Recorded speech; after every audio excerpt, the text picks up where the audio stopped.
Yeah. All right. Let's see. Trade proposal number 2. The All right, well, outlandish one. if you're The looking, pipe dream sicko trade that you cooked up if for you're us. looking for a bridge to Painter, then this is not the move for you because Andrew Painter has to be involved in this upcoming deal.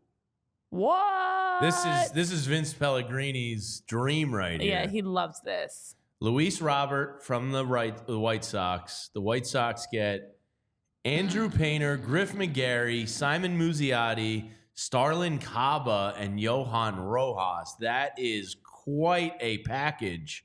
That's what she said. Oh, no. Oh, man, that's a lot. That is a lot.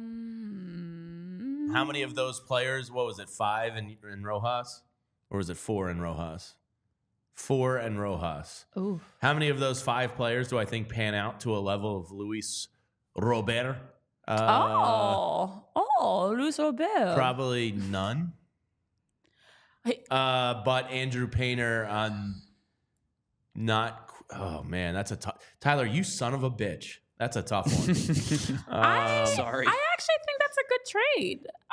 It's going to take a package like that to get him. Because what's he, 24 years old? He's young. I think he's 25 or 26. 26. 26, okay. And his contract is fairly reasonable. It's 12.5 this upcoming year, 15 I like this next one better year. than Where are the you Tyler playing him? deal. Center? Left. And then So- what, Marsh and center? He's coming Yes. off of a mild MCL sprain, which is not a concern at all. His numbers are incredible. Yeah, and he'd really- be a great outfielder, and that would solve a lot of problems for the Phillies in the outfield, which has been something that, as Dave Dombrowski talked about, even though, and I know Relative Timeworks brought this up earlier, they don't feel any glaring issues, but the outfield is one of the things they are trying to figure out, and I'd actually think I'd be for it. I agree with John in the chat. It's a lot, If you swapped out Andrew Painter for Mick Abel, I'm 100% doing it. I don't thinking twice I don't think about you it. get him. But I think for you Abel have in to that have spot. Painter in that. Yeah, I agree. So- You have to have Painter in that But in how order often, to make the deal. I know happen. what he is in terms of the league and his respect. But I feel like most guys that are traded don't. A lot of teams' number one prospects are. I feel like they're rarely traded. That's probably fair, but I think this is also the first time in a really long time the Phillies' number one prospect truly is a number one prospect. Yeah. Like for years, their number one was like, oh wow, that guy would be somebody's 4. Yeah. Like when the Phillies traded Mickey Moniak. Yeah. Or maybe no, I'm sorry. When the Phillies traded Logan O'Hoppe, he immediately became the Angels' number one prospect. Which shows you how That's bad they're on the Angels' part.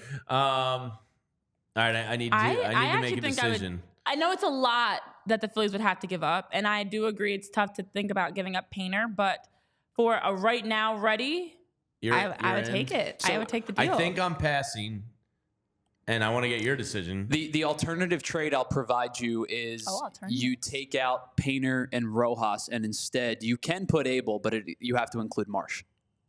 Done. Oh yeah, that's. I'd fine. rather give That up would be- Marsh that's and an- Abel than Painter and Rojas. Without doubt. What if you had to include Marsh and Crawford? Crawford, with no. Abel? No. You're still keeping Painter, but you're giving up Abel, John is McGarry, saying something Crawford, similar. Marsh, Crawford. and all that other stuff. John is saying in the chat they wanted Rojas or Crawford to swap Painter for Abel. I'm still in. What to sneeze? MBD says, thank you for not giving us Dylan Cease. That's an yes. interesting one. I know that's one Vince Pellegrini here in our offices is walking around There's just, Vince. just There he is. muttering to himself, give me this, give me Luis. His contract is amazing. He would do the deal You in a gotta second. give to be able to get, Jamie, and I'm 1,000%. I'm with Vince on this one. Actually, I'm always the guy that says it's a Phillies prospect. They're never going to pan out. Just trade them. But for some reason, I have a real hesitancy with Painter to do it. Because what's your future pipeline of pitching then? figure it out. Orion, You know, like bring in Yamamoto. and it's still a gamble that he pans out. But you Yeah. have, I mean, Griff McGarry fell out of the Phillies' top 10 prospects. He's not really a guy you can count on anymore. Mick Abel struggled, but showed some signs of getting it back together again this year. Painter's the one. Like, you need him to be the next homegrown Phillies pitcher, or I don't know where that's coming from. You can't continually address pitching in free agency. You see it this year. There's 8 teams looking for multiple starting pitchers, not just one, multiple starting pitchers. So I am hesitant to give up Andrew Painter because I think he's the one. Yeah, people in the chat are agreeing with you that Painter's the untouchable. Lisa's saying you're not giving up your number one. Abel in March, I think, makes that deal without a doubt much easier.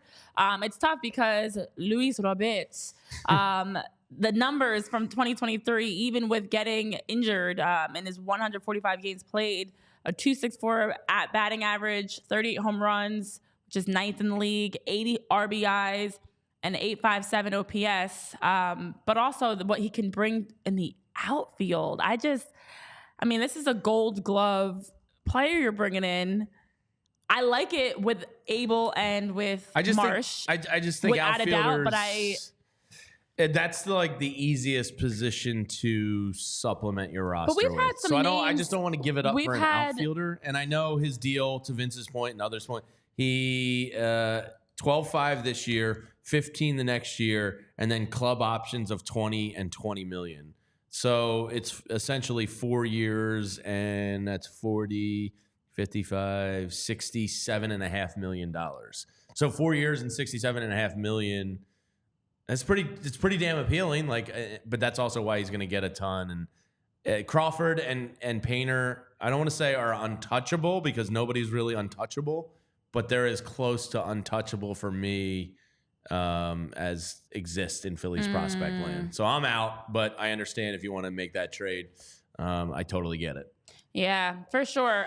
We were actually just adding an accent to his name because I've been talking in accents, but we actually definitely know how to say his name. We don't need JP King Crabs. Yeah, we're just putting some stank on it. Jamie was trying to copy my accents, and apparently it didn't deliver well enough. And then I tried to copy Jamie. So, and by the way, guys, John Sequela makes a good point.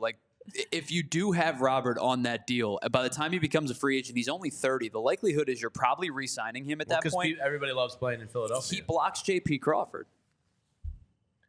Yeah, unless he has left and center capability. So if Crawford's the true center fielder, then you just put Robert in left field. Yeah, that's totally fair. That's the other part. So I don't think it's a true block.